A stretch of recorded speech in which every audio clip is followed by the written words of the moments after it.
इकाई 7 खाना खजाना चित्रपाठ।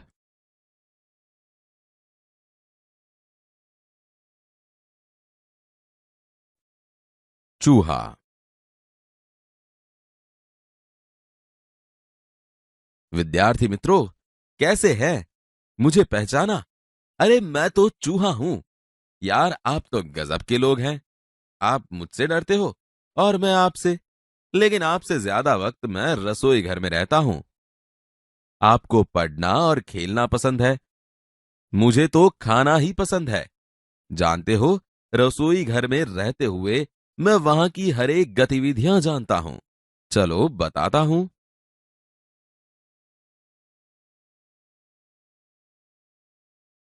देखिए, यह रसोई घर है। माताजी रसोई बना रही है। वह गेहूं के आटे से चौका पर पिल्ला रखकर बेलन से रोटी बेल रही है। ॐ माताजी के पास ही दादी माँ भूर्भुवः बैठी है। स्वः वह पूजा पाठ कर रही है। तत्सवितुर्वरेण्यं भर्गो देवस्य धीमहि धियो यो नः प्रचोदयात्। आपके जैसा लड़का भोजन कर रहा है। उसने थाली में रोटियां, सब्जी, कटोरी में दाल और गिलास में पानी लिया हुआ है। रसोई घर में कितने बर्तन हैं? विद्यार्थी मित्रों, स्कूल में आप जैसे झूले पर झूलते हो, वैसे ही हम इन बर्तनों पर खेल खेलते रहते हैं। यह देखो, लड़के के सामने कलसा रखा हुआ है।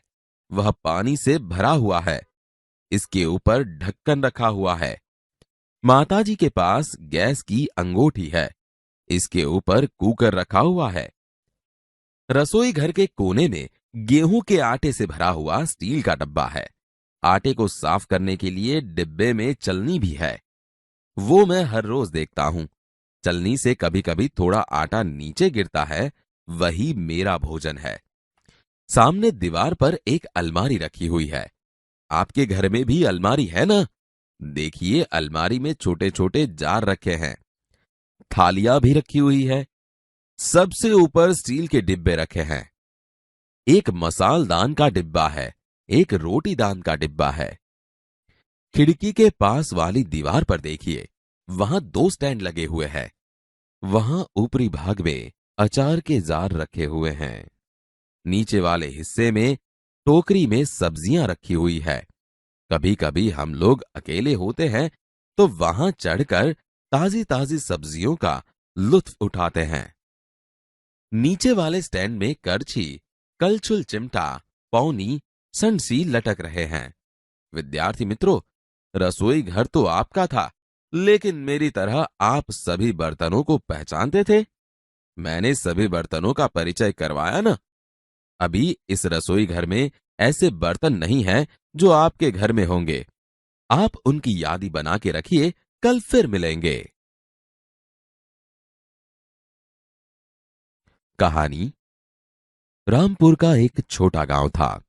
उस गांव में एक किसान रहता था। वह खेती करता था। उनके दो बेटे थे। दोनों बेटे आलसी थे। वे कुछ भी काम धंधा नहीं करते थे और आपस में लड़ते झगड़ते ही रहते थे। किसान ने अपने बेटे को बहुत समझाया, लेकिन वे कुछ भी नहीं समझते थे।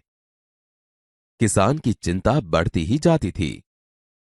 अपने बच्चों को समझाने का किसान ने नया तरीका ढूंढा। उन्होंने अपने दोनों बेटों को बुलाया। एक बेटे को लकड़ियों का एक गट्ठर लाने के लिए कहा। लड़का गट्ठर ले आया। किसान ने इस गट्ठर को तोड़ने के लिए दोनों बेटों को कहा।